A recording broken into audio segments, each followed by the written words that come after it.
따뜻한 가족, 따뜻한 라디오. 라디오 서울에서 가정의 달을 더욱 특별하게 만들어드립니다. 지난 2일 타운에서 정신질환을 앓고 있던 양용 씨가 경찰의 총격을 받고 사망한 사건과 관련해 경찰이 어제 바디캠을 공개했습니다. 경찰은 현재 과잉 대응과 정당방위를 놓고 조사를 진행하고 있고 영상을 본 주민들은 대부분 경찰의 과잉 대응을 지적하고 있습니다. 캐런베스 LA 시장이 최근 메트로 시스템에서 급증하는 폭력 사건에 대응하기 위해 메트로 시스템의 치안 인력을 당장 배치할 것을 지시했습니다. 그러나 어제 커먼스 지역의 메트로 버스에서는 총격 사건이 또 발생했습니다. 남성 승객 한 명이 사망했고 용의자는 체포됐습니다. 홍역 환자가 일주일 전 LA 국제공항을 이용했던 것으로 나타났습니다. LA 보건국은 당시 공항을 이용했던 주민들의 감염 여부 확인을 당부했습니다. 메모리얼 데이 연휴가 다음 주로 다가오면서 타운 여행사들의 한인들의 관광 문의가 이어지고 있습니다. 미국 주식, 주택, 암호화폐, 원자재 등 가격이 두루 급등하면서 거의 모든 자산 시장에서 투자자들은 즐거운 상황이라는 분석입니다. 그러나 미국의 정부 부채는 급증해 이에 대한 경고의 목소리도 커지고 있습니다. 정부 부채 급증으로 미국에 대한 투자 의욕이 줄고 있다는 우려가 나온 것입니다. 포드 자동차가 전기차 부품 협력사들을 상대로 원가 절감에 나서달라고 촉구했습니다. 미국에 공장을 짓고 있는 한국 배터리 업체에 타격이 있을 것으로 예상됩니다. 전기차 구매를 고려하는 소비자들의 비율이 3년 만에 감소세로 돌아섰습니다. 높은 가격과 충전 인프라 부족, 그리고 작년보다 하락한 유가와 고금리가 이유로 꼽혔습니다. LG 에너지 솔루션과 제너럴 모터스가 배터리 결함으로 문제가 됐던 쉐보레 볼트 EV 모델의 소유주들의 보상을 위해 1억 5천만 달러 기금을 마련하기로 합의했습니다. 성우들의 목소리를 무단으로 사용한 혐의로 인공지능 AI 스타트업이 피소됐습니다. 성우들은 인공지능이 허가나 보상 없이 자신들의 음성을 사용했다고 주장하고 있습니다. 미국을 제외한 주요 7개국 등 13개국이 가자지구 라파에 대한 전면적 군사작전을 반대하는 서한을 이스라엘에 보냈습니다. 미국 정부가 미국 회사에 위장 취업해서 680만 달러의 수익을 올린 북한 IT 노동자를 찾기 위해서 500만 달러의 현상금을 걸었습니다. 북한이 동해상으로 탄도미사일을 발사했습니다. 중국과 러시아가 북한을 옹호하는 성명을 낸 지 하루 만에 군사도발을 재개한 것입니다. 한반도에 신냉전 구도를 만들기 위한 전략이라는 분석입니다. 윤석열 대통령이 국가재정전략회의를 열었습니다. 내년에는 민생을 더 세심하게 살피고 지속가능한 미래를 대비하는 데 중점 투자해야 한다고 밝혔습니다. LA 다저스가 신시내티와의 경기에서 2대7로 패했습니다. 어제 경기 없었던 엔젤스는 오늘부터 텍사스와 원정 경기를 갖습니다. NBA 플레이오프 경기에서 미네소타가 덴버를 115대 70으로 꺾고 시리즈 전적 3승 3패를 만드는 데 성공했습니다. 오늘 뉴욕 증시는 상승 출발하고 있습니다. 원달러 환율은 1354.9원으로 마감했습니다. 남가주 오늘도 대체로 흐린 가운데 오후 한때 해가 나겠고 LA 한인타운 낮 최고 기온 69도를 보이겠습니다. 이 시간 주요 뉴스는 하늘 위 호텔, 세계 최대 항공기 아시아나항공 A380에서 차별화된 서비스를 만나보세요. 고국까지 편안하고 안전하게 모시는 아시아나항공 제공입니다.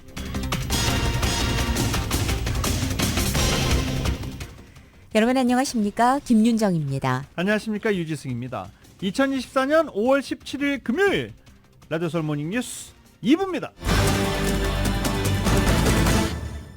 오늘 17일의 금요일입니다. 네, 아무 의미 없습니다. 자, 지난 2일 LA 한인타운에서 경찰의 총격을 받고 숨진 양용 씨 사건과 관련해 어제 사건 현장을 담은 경찰의 바디캠이 공개됐습니다. 당초 오늘 공개할 것으로 예상이 됐지만 경찰은 이보다 하루 앞서서 어제 바디캠을 공개한 것입니다. 이 영상을 본 많은 한인분들 충격 받고 있습니다. 그리고 파문 들고 있습니다. 정은호 기자입니다. Back up, Mr. Young. Turn around, turn around, turn around. You got knife, got knife, got knife. Knife. Put the knife down. Don't move. Drop the knife. There you go. Put the knife down. Put the knife down. Don't reach for your pocket. Don't reach for your pocket. I cuff him. I cuff him. Hold on. Hold it. 16일 LAPD가 경찰국 웹사이트 유튜브 사이트에 사가와 그래머시 플레이스의 피해자 가족 자택에서 발생한 한인 양용 씨 사건의 바디캠을 공개했습니다. 바디캠 영상에 따르면 경찰은 아파트 유닛 안에서 나오기를 거부하는 양용 씨와 닫힌 문 사이로 실랑이를 벌이다 백업 경관들을 불렀습니다. 백업 경관들이 도착한 후 열쇠로 아파트 문을 열고 들어가자마자 곧바로 양용 씨에게 수차례 총을 발사하는 장면이 담겼습니다. 경관들이 열쇠로 문을 열자 열린 문 사이로 양용 씨가 겁을 먹은 채 손에 칼을 들고 거실 안쪽에 서 있는 모습이 보입니다.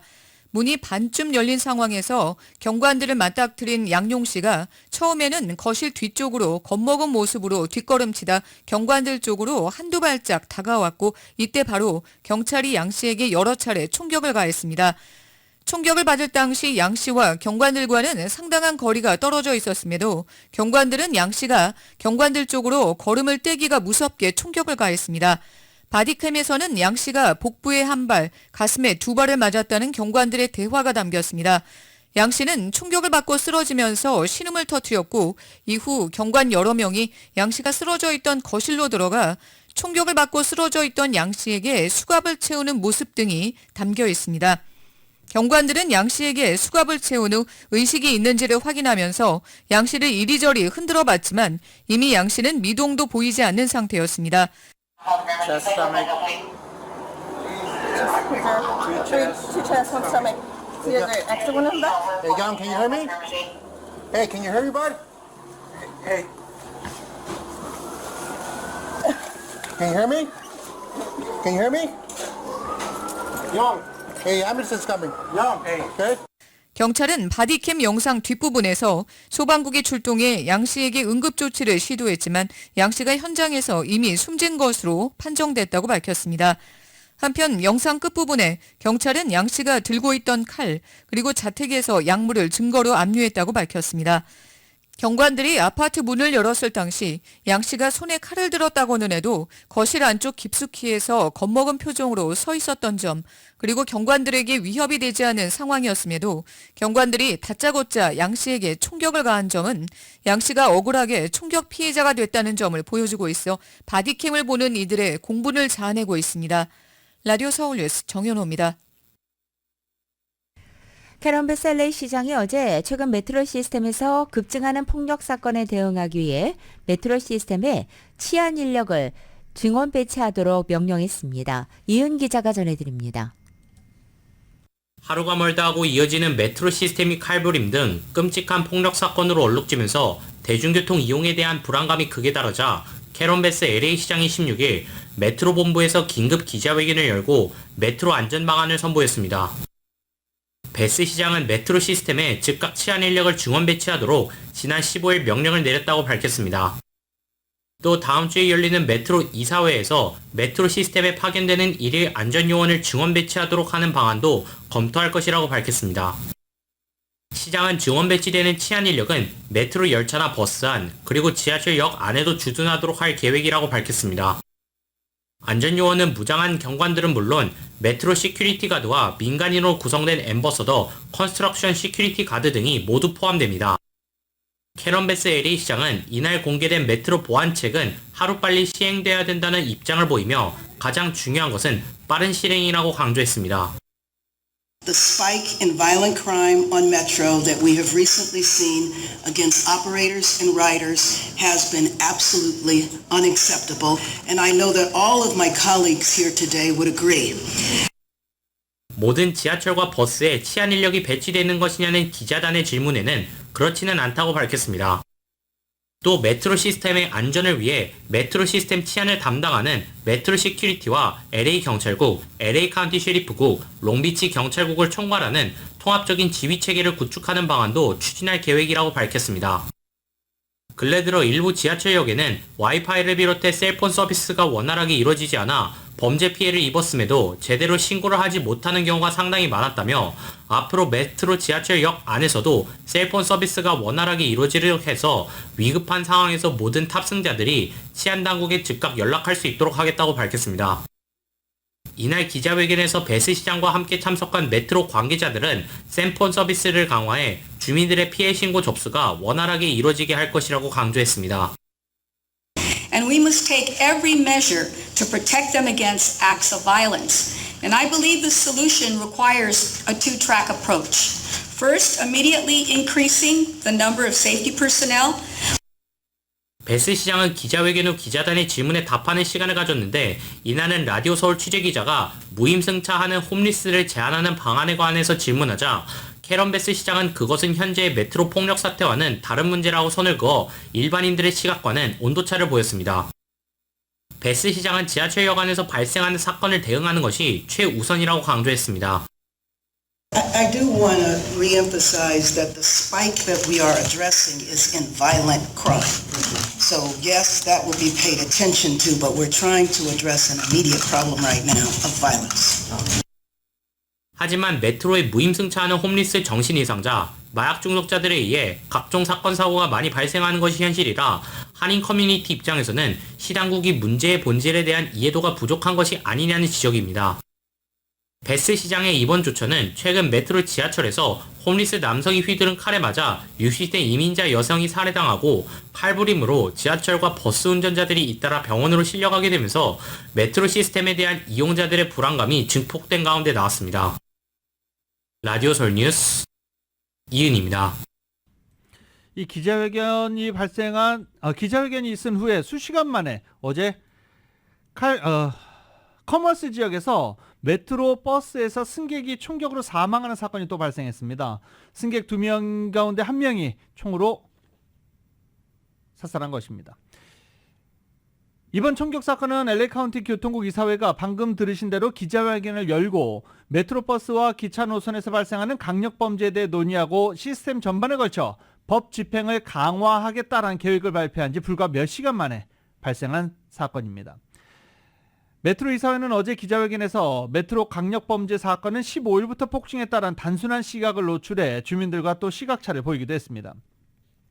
메트로 측의 운영 능력에 대한 의문이 제기되고 있는 가운데 메트로 측이 수년간 방관하고 있던 고질적인 문제인 안전조치 미비라는 명확한 문제가 대두되고 있는데 당시 예산 삭감으로 어쩔 수 없었다라고 메트로 측은 주장하고 있습니다. 이번 캐런 베스 시장의 치안 강화 명령도 현재 자금 문제가 논의되고 있는 중입니다. 도대체 그 자금을 어디서 끌어올 것이냐, 이에 대해서 다음 주에 또 한번 논의할 것으로 예상이 되고 있습니다.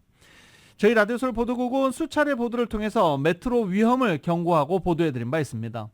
그동안 메트로 운영진은 지역사회에 만연된 각종 강력범죄 현황을 도외시한 운영을 하였습니다. 이런 정책이 결국 메트로 연쇄 강력사건 예방을 막는 데 실패한 이유라는 지적입니다. 또 최근 메트로 전직 운전사들이 중심이 된 메트로 회장 퇴진 운동을 펼치고 있는데 그 이유를 짐작할 수 있습니다. 결국 메트로의 운영 방식에 대한 전반적인 재검토와 이번에 아예 새로운 리더십이 필요한 것이다 라는 지적도 나오고 있습니다. 홍역 환자가 일주일 전 LAX를 거쳐갔던 것으로 나타났습니다. 보도국의 뉴스룸에서 전해드립니다. 홍역 환자가 일주일 전 LA 국제공항을 거쳐갔던 것으로 나타나 LA 보건국이 당시 LA 국제공항을 거쳐간 여행객들에게 감염 여부를 확인하도록 경고했습니다. 보건국에 따르면 홍역 환자는 지난 9일 낮 1시 53분 쿼타 항공 0739편으로 탐 브래들리 국제공항에 도착한 것으로 나타났습니다. 이날 터미널 B에서 오후 2시부터 4시 사이 머무른 탑승객들은 전염됐을 위험이 있다고 밝혔습니다. 이날 쿼타 항공 0739편을 타고 LA 국제공항에 내린 승객들 가운데 홍역 환자 주변에 앉았던 승객들에게는 보건국으로부터 통지가 갈 예정입니다. 전과가 있는 노숙자, 남성이 산타모니카 해변가에서 조깅하던 여성을 공격한 후 공중화장실로 끌고 들어가려 한 혐의로 체포됐습니다. 사건은 지난 월요일 아침 7시경 이천 블락 오션 프론트 워크에서 발생했습니다. 경찰은 성명에서 베니스 주민인 여성 피해자가 해변 도로에서 조깅을 하던 중 용의자가 뒤에서 머리채를 잡고 바닥으로 넘어뜨린 후 공중 화장실 쪽으로 몇 발을 당겼다라고 밝혔습니다. 경찰은 48살 난 용의자 말콤 워드가 화장실 안으로 여성을 끌고 들어가 성폭행하려 한 것으로 보고 있습니다. 사건 목격자들이 9일 일에 신고해 경관들이 출동해 화장실 근처에서 피해자와 용의자를 발견하고 용의자를 구금했습니다. 경찰은 피해자가 경미한 부상을 입었다고 밝혔습니다. 라디오 서울 보도국 뉴스룸입니다. 라디오 서울 모닝뉴스 함께하고 계십니다.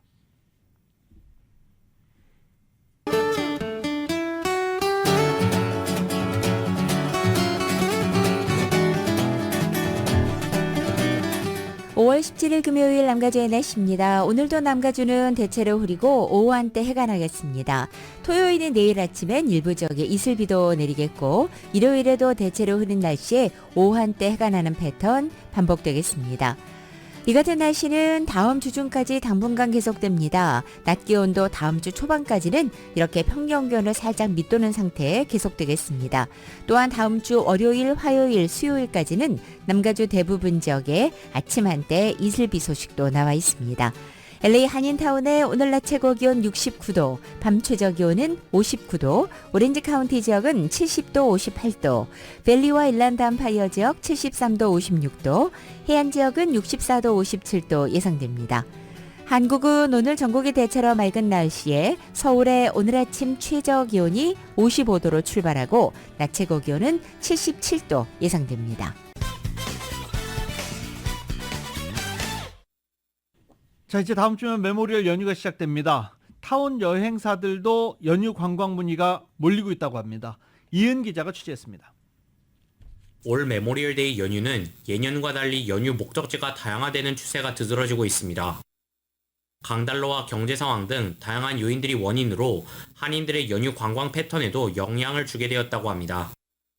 올 연휴에는 달러 강세로 인해 다가오는 메모리얼데이 연휴에 미주와 가까운 해외를 찾는 한인들이 부쩍 늘었습니다. 태양여행사의 최선희 대표입니다. 네, 지금 그 메모리얼 상품으로는 캔쿤 3박 4일 거기는 인클루시브 돼 있기 때문에 캔쿤 상품하고 하와이 상품이 제일 지금 인기가 많아서 지금은 이제 항공이 이미 지금 많이 차 있기 때문에 사실은 패키지만 하시면 좋은데 LA에서 비행기로 5시간 떨어진 멕시코, 캐리비안 칸쿤이나 캐나다가 각광을 받고 있습니다. 아주관광의 박병식 대표입니다. 옐로스톤하고 그랜드 티톤 3박 4일로 가는 게 5월 24일 금요일 날 출발하고요. 또 마운트리시마 그 큰바위 얼굴 있죠. 거기 가고 그 건너편에 바로 보면 또 크레이지 호스라고 있는데 인디안 추장 그걸 보러 가는 주로 그걸 보러 가죠. 그래서 그 콜로라도 덴버까지 비행기를 타고 가는 그런 코스인데 3박 4일로 준비되어 있고 한인들의 해외 관광은 지난해 메모리얼 연휴 기간 시즌에 비해서 늘어나는 추세라고 관광사들은 입을 모았습니다. 이러한 관광 성향은 지난해부터 계속 이어지고 있다고 덧붙였습니다. 항공편을 이용하는 것이 장기간 버스 혹은 자동차를 타고 목적지로 이동하는 것에 비해 훨씬 편리해서 해외 관광을 선택하고 있다고 합니다. 유찬영 사무관광부장입니다. 지금 5월 23일 목요일 날 출발하는 게 캐나다 로키 5일짜리고요. 항공료 포함해서 1,799불. 그다음에 금요일 날 가시는 분들 5월 14일은 옐로스톤 그랜드 텍슨 4일짜리 상품이 있고요. 요것도 항공 포함해서 1,299불. 관광사들은 이제 해외 관광 상품을 메모리얼데이 연휴 기간에 마련하는 것이 당연한 수순이라고 덧붙였습니다. 여행사들은 한인들에게 관광을 떠나는 목적지의 교통 상황을 비롯한 비행기 스케줄 등을 확인하고 모든 것을 예약하는 것이 좋다고 조언했습니다. 라디오 서울 뉴스 이은입니다. 한국에서는 영화 라라랜드 흥행 이후 여행지로 인기가 높아진 이곳 LA에 지난해 연간 26만 9천 명의 한국인이 방문한 것으로 집계됐습니다. 이것은 지난해 LA 전체 관광객 중에 국적별로는 멕시코, 캐나다, 중국, 영국에 이어서 5번째로 많은 것입니다. LA를 찾은 한국인 관광객 수는 코로나 팬데믹 이전인 2019년도와 비교해서 81% 수준으로 회복된 것입니다. LA 관광청은 작년에 한국은 LA를 방문한 아시아 국가 중 2위를 차지한 중대한 시장으로 자리매김했다면서 올해 팬데믹 이전 대비 100%의 회복률을 예상하는 나라 중 동아시아 국가는 한국이 유일하다고 설명했습니다. 이 같은 추세에 발맞춰서 LA 관광청은 SM 엔터테인먼트 소속의 보이그룹 라이즈의 데뷔곡을 활용해서 LA 관광 홍보 영상을 제작해 서울 시내 곳곳에서 상영하며 한국 시장 공략에 힘쓰고 있습니다. 재산세 산정의 기준이 되는 LA 카운티 부동산 가치가 14년 연속 증가를 기록하면서 사상 처음 2조 달러를 넘어섰습니다. 제프리 프랭 LA 카운티 산정국장이 발표한 2024년 카운티 부동산 가치 전망 자료에 따르면 올해 총 부동산 가치는 2023년에 비해 4.75%가 오른 2조 900억 달러에 달할 것으로 추산됐습니다. 이로써 LA 카운티 부동산 가치는 14년 연속 상승했습니다. CNN 방송이 어제 학업 스트레스와 성공에 대한 압박이 극심한 사회에 사는 한국인들이 올해도 아무것도 하지 않기 위해 모였다며 올해로 10주년을 맞은 한강 멍때리기 대회를 조명했습니다. CNN은 어제 보도한 한국인들은 아무것도 안 하기를 누가 가장 잘하는지 경쟁하고 있다는 제목의 기사에서 지난 12일 서울 반포 한강공원에서 열렸던 한강 멍때리기 대회 현장을 소개한 것입니다. 2014년도 시각예술가 읍수양이 처음 시작해서 올해로 10년째 이어지고 있는 이 멍때리기 대회는 90분 동안 아무 말도 아무 행동도 하지 않고 멍한 상태를 가장 잘 유지한 참가자를 가리는 대회입니다. 미국에도 개봉을 했죠. 네. 범죄의 도시입니다. 한국 범죄도시 4, 범죄도시 4가 1000만 관객을 돌파했습니다. 한국 영화 사상 시리즈물 최초로 트리플 1000만 관객이라는 지인 기록을 세웠는데요. 이 소식은 KBS가 보도합니다. 주말을 맞아서 저희가 이런 소식을 한번 준비해봤습니다. 또 LA 그리고 오렌지 카운티에서 상영을 하고 있기도 합니다. KBS입니다. 내가 사람을 진짜 세게 때리진 않거든, 죽을까 봐. 근데 너는 안 되겠다. 악에 맞서 통쾌한 한방을 날리는 괴력의 형사 마석도. 강자에겐 강하고 약자에겐 한없이 약한 마형사라는 독보적인 캐릭터가 인기의 핵심입니다.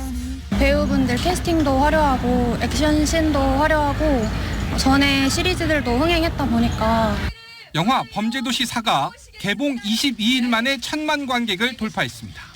올해 두 번째이자 한국 영화로는 역대 24번째 1000만 영화입니다. 특히 2편과 3편에 이어 한국 영화 시리즈 최초로 트리플 1000만을 달성했습니다. 영화 범죄도시는 앞으로 8편까지 시리즈를 확대할 예정입니다. 통쾌하고 시원한 액션하고 부담 없이 즐길 수 있고 그러면서도 그 안에 서스펜스와 좀 강력한 액션도 있고 기록적인 흥행은 과제도 남겼습니다. 상영 점유율 85%라는 스크린 독과점 문제는 범죄도시가 우리 영화계에 던진 화두입니다.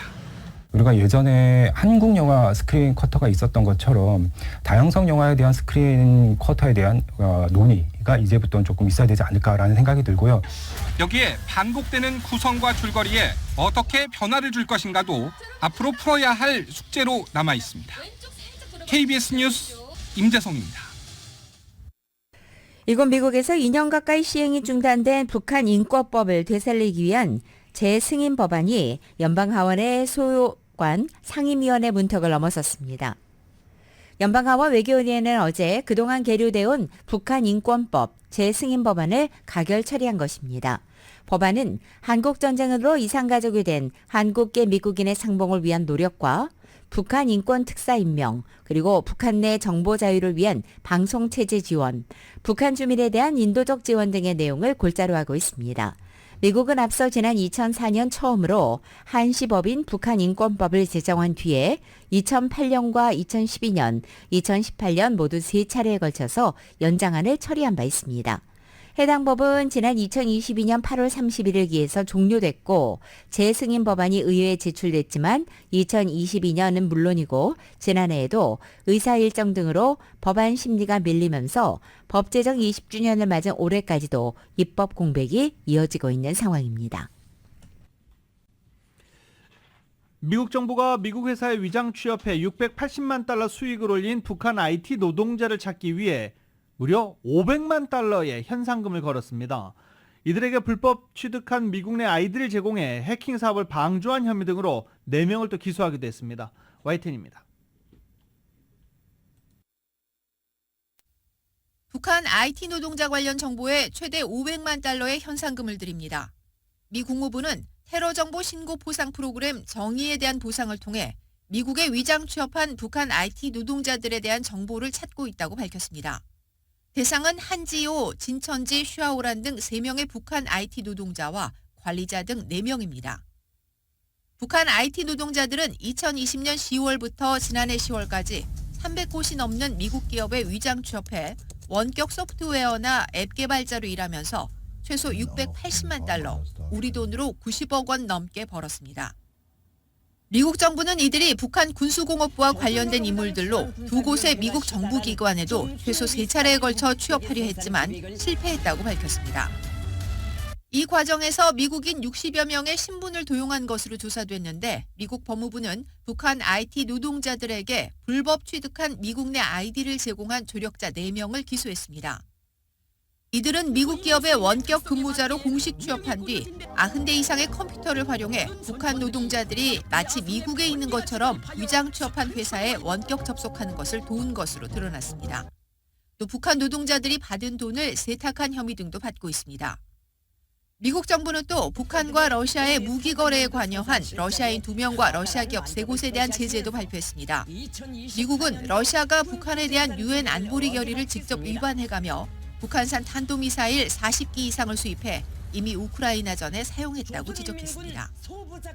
That Russia and the PRC have a role to play in helping rein in and engage the DPRK when it comes to their provocative and reckless and malign and destabilizing behavior. 미국은 이번 조치가 북한과 러시아의 불법 행위에 대한 책임을 묻고 대가를 치르게 하려는 미국 정부의 결의를 보여준다고 밝혔습니다. YTN 박영진입니다. 한국의 배터리 업체 LG 에너지 솔루션과 미국의 자동차 업체인 제너럴 모터스 GM이 배터리 결함으로 문제가 됐던 쉐볼레 볼트 EV 모델의 소유주들에게 보상하기 위해서 1억 5천만 달러의 기금을 마련하기로 합의했습니다. 따라서 소유주들은 각 개인별로 700달러에서 1,400달러의 보상금을 받을 전망입니다. GM과 LG 엔솔은 지난 2015년 전략적 파트너십을 맺고 LG 엔솔이 만든 배터리를 사용해 전기차 쉐볼레 볼트 EV를 출시했습니다. 하지만 이 차량의 특정 모델에서 차량 화재가 자주 발생했고 소비자의 불만이 이어지자 GM은 2020년 리콜을 시작했습니다. 이번 보상 합의에 따라서 지난해 말 이전에 GM 공인 대리점에서 최종 소프트웨어 업데이트 리콜을 받은 볼트 EV 소유자는 비자 리워드 카드를 통해서 최대 1,400달러를 보상받게 됩니다. 전기차 구매를 고려하는 소비자들 비율이 3년 만에 감소세로 돌아섰습니다. 자동차 시장 조사 업체 JD 파워가 발표한 전기차 구매 의향 연구 보고서에 따르면 올해 전기차 구매를 고려할 가능성이 매우 있다라고 답한 소비자는 24%로 1년 전 26%보다 2%포인트 감소했습니다. 대체로 있다라고 답한 비율은 올해 58%로 작년 61%에서 3%포인트 낮아졌습니다. 신차 구매자 전기차 구매 의사가 전년보다 하락한 것은 이 연구를 시작한 이래 처음이라고 JD 파워는 전했습니다. 이 연구를 시작한 거 오래되지 않았습니다. 2021년부터 시작했습니다. 소비자들이 전기차 구매를 고려하지 않는 이유로는 시중에 저렴한 전기차가 별로 없다는 점, 충전 인프라 부족, 그리고 작년보다 하락한 유가와 고금리가 꼽혔습니다. 이 충전소 부족은 전기차 구매를 고려할 가능성이 별로 없다는 응답자들의 52%가 지목해 가장 큰 문제로 지적됐습니다. 매일 출퇴근 시간이 편도 최대 1시간 정도인 소비자 중 전기차 구매 고려 가능성이 높다고 응답한 비율은 24%로 작년에 비해서 무려 13%포인트나 감소했습니다. 아울러 JD파워는 전기차를 구매할 때 정부에서 받을 수 있는 세금 공제 혜택 등 인센티브에 대해서도 소비자들이 잘 모르고 있다라고 지적하고 있습니다. 테슬라가 자율주행 기능 홍보와 관련해서 연방검찰의 사기 혐의 수사에 이어서 이번에는 집단 소송에 직면하게 됐습니다. 완전 자율주행이 가능하다면서 기능을 옵션으로 팔았지만 제대로 구현되지 않았다는 주장이 법원에서 따져보겠다는 것입니다. 다 했어? 더 해?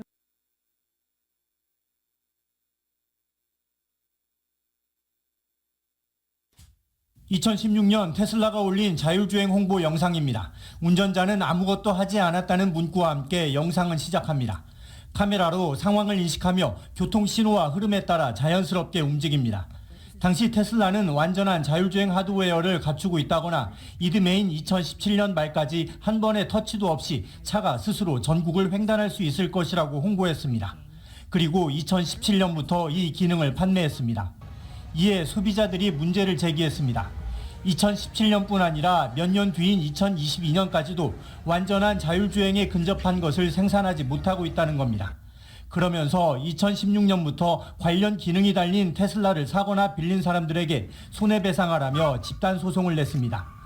테슬라는 2021년부터 오토파일럿보다 진보된 완전 자율주행 FSD를 출시했지만 여전히 운전자는 주의를 기울여야 합니다.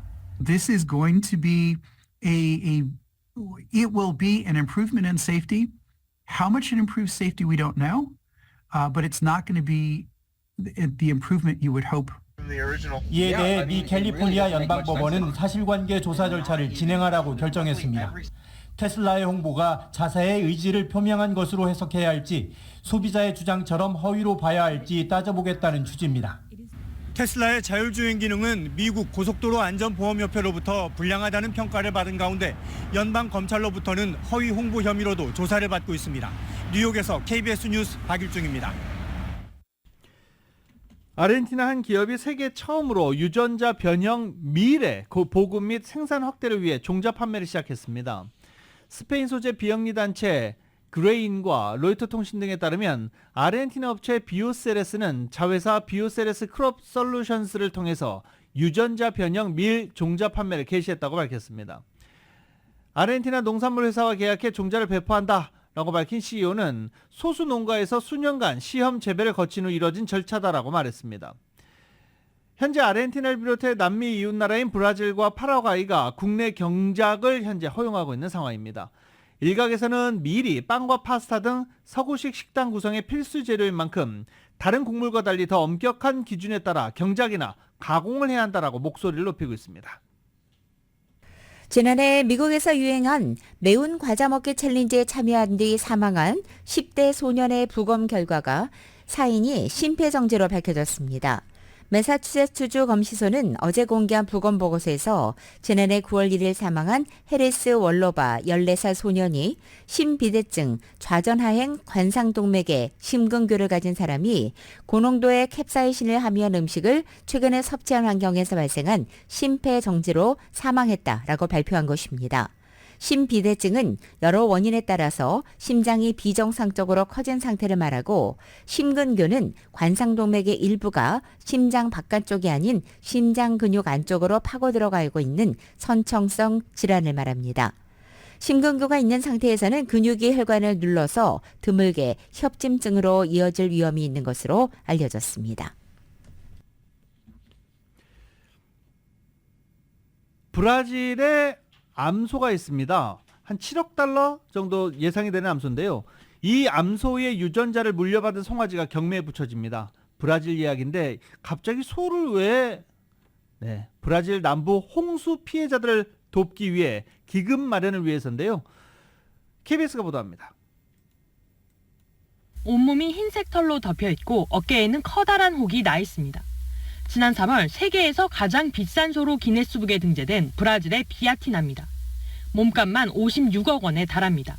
전문가들은 아름답고 고급 육류 생산 능력이 있는 데다 결함 없는 튼튼한 다리 때문에 높은 가치로 평가받고 있다고 분석했습니다. 특히 다양한 목적으로 소를 생산할 수 있는 유전자 은행이나 다름없다는 평가입니다. 브라질 언론은 이 암소의 유전자를 물려받은 암송아지가 농업인들이 참여하는 행사에서 경매에 붙여진다고 보도했습니다. 현재 이 암송아지는 대리모 역할을 한 다른 소가 임신 중입니다. 경매에서 최대 7억 원이 모금될 걸로 예상되고 있습니다. 경매 수익금은 140여 명이 숨지고 60만 명의 이재민이 발생한 브라질 남부 홍수 피해자들을 위해 기부됩니다. 홍수가 난 남부 지역 인근 강수위가 최고 수위를 경신 중인 가운데 이번 주 다시 비가 예보돼 주민들의 시름이 깊어지고 있습니다. KBS 뉴스 김지숙입니다.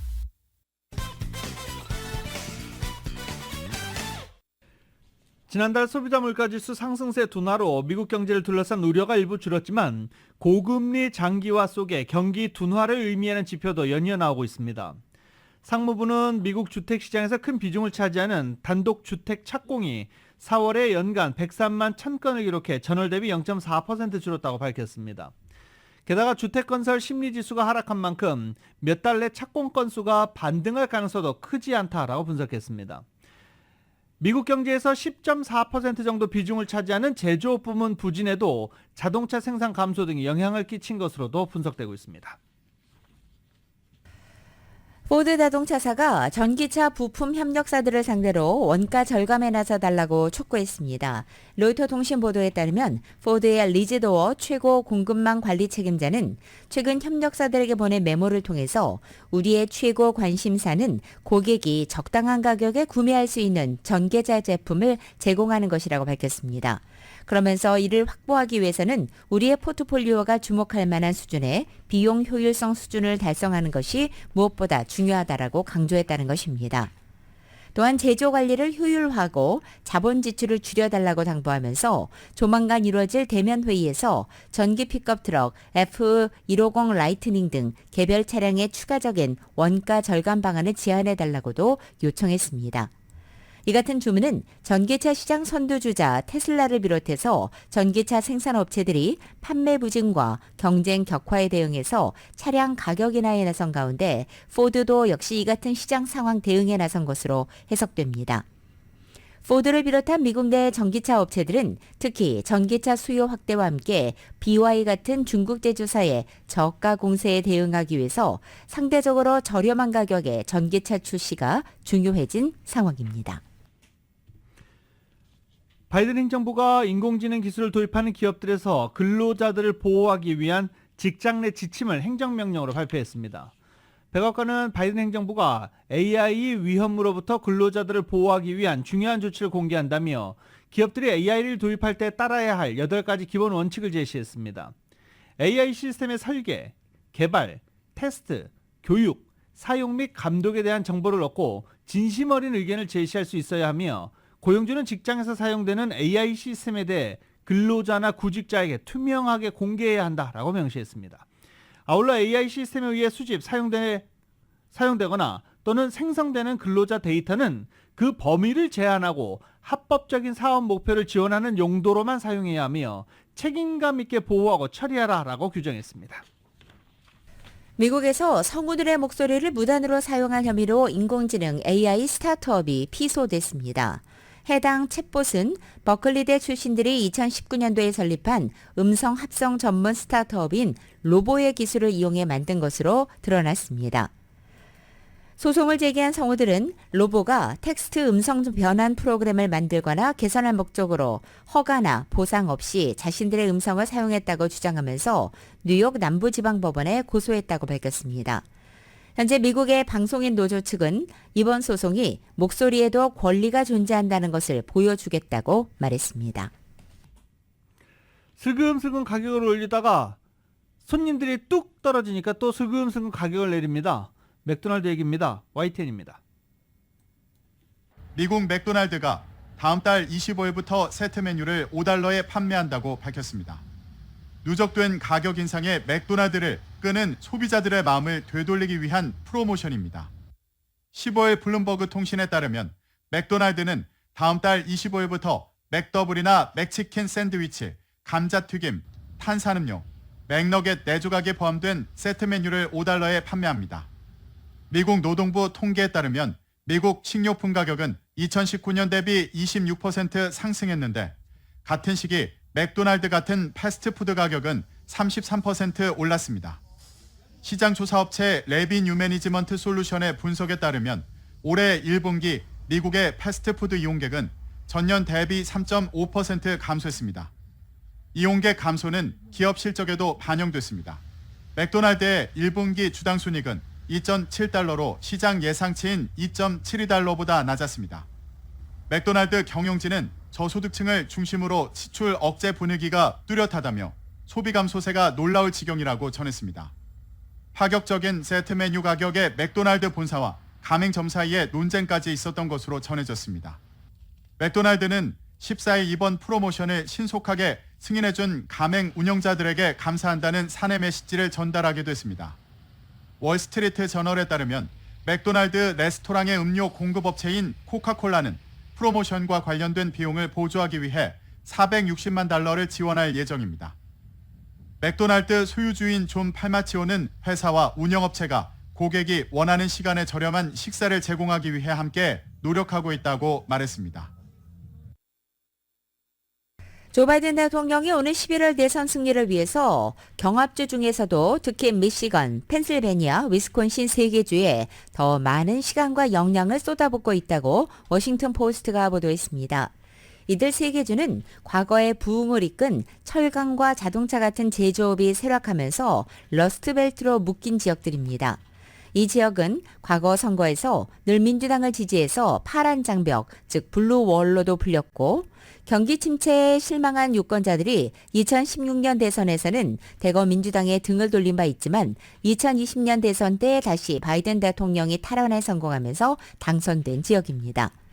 대선 승패를 사실상 좌우하는 7개 경합지 가운데 선벨트인 조지아주와 노스캐롤라이나주, 서부의 아리조나와 네바다주에서 각종 여론조사 결과 상대인 트럼프 전 대통령보다 열세인 탓에 바이든 대통령으로서는 이 블루장벽 사수를 재선을 위한 핵심 전략으로 삼고 있다는 분석입니다. 워싱턴 포스트는 선벨트와 서부 지역에서 고전하고 있는 바이든이 블루월 요새화를 시도하는데 사활을 걸고 있다고 설명했습니다. 라디오 서울 모닝뉴스 함께하고 계십니다.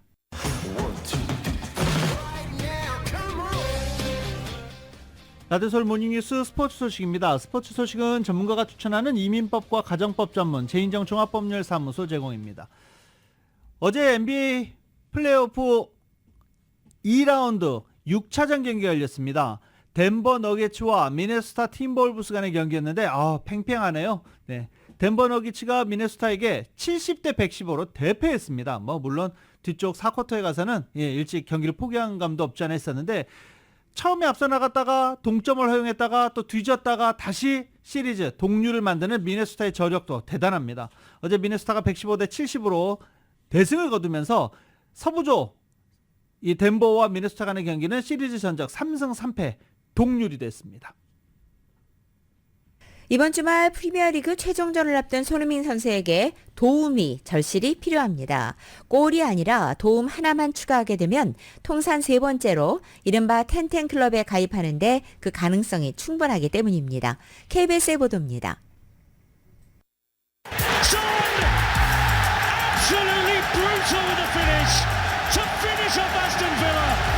아시안컵 출전으로 약 한 달을 뛰지 못했지만 손흥민은 눈부셨습니다. 17골 도움 9개, 득점왕을 차지한 2021-2022 시즌을 제외하면 최고의 활약이었습니다. 최종전에서 도움 1개만 보태면 10골, 도움 10개 이상을 의미하는 텐텐클럽에 통산 3번째로 가입하게 됩니다. 마지막 경기다 보니까 선수들의 좀 집중력이 조금 더 많이 필요할 것 같은데 이런 부분들을 잘 끌고 가서 마지막에 좋은 마무리할 수 있도록 잘 준비하도록 하겠습니다. 최종전 상대는 이미 강등이 확정된 최하위 셰필드 유나이티드입니다. 셰필드는 올 시즌 역사에 기록될 최악의 성적을 남긴 팀입니다. 총 101골을 내줬는데 38라운드 체제로 출범한 프리미어리그 역사상 최다 실점 신기록입니다. 지난 맨시티전에서 1대1 찬스를 놓치면서 거센 후폭풍이 일기도 했지만 손흥민은 명장 과르디올라 감독이 인정한 골잡이입니다. Do you know how many times Sang punished us in the last 7-8 years? Can I tell you how many goals they scored against us with Harry Kane? Oh my God. 다음 시즌 유로파리그 출전권이 걸린 5위 수성과 텐텐클럽 가입을 위한 마지막 출격을 준비하고 있습니다. KBS 뉴스 김기범입니다.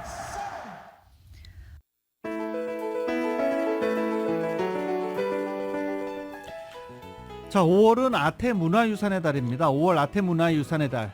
그래서 여기저기서 행사가 많이 열리는데요. 오늘 오타니 선수가 LA 시청을 방문할 예정인데 아무것도 공개되지 않았어요. 다저스도 시의원들도 오타니가 언제 오는지, 왜 오는지, 무엇 때문에 오늘 시청을 오는지 아무도 얘기해주지 않습니다. 그런데 5월 아태 문화유산의 달을 맞아서 상 받으러 오는 거겠죠? 네, 그런 것으로 생각이 됩니다. 그리고 내일은 한인타운에서 아태 문화유산의 달을 맞아서 지역 거리 청소가 진행될 예정입니다. 오전 10시부터 한인회관에 모여서 웨스턴길 청소할 예정입니다. 그리고 내일 다운타운 중앙도서관에서는 오전 11시부터 아태계의 기쁨이란 주제로 다양한 행사가 펼쳐진다고 합니다. 아태 문화유산의 달, 아시아 태평양계 문화유산으로 아시안 커뮤니티 역사와 문화를 기념하는 LA의 축제입니다. 네. 내일 관심이 있으신 분들은 한인타운에서 하는 한인회에서 하는 거리 청소, 그리고 다운타운 중앙도서관에서 하는 아태문화유산 행사에 참여해 보시기 바랍니다.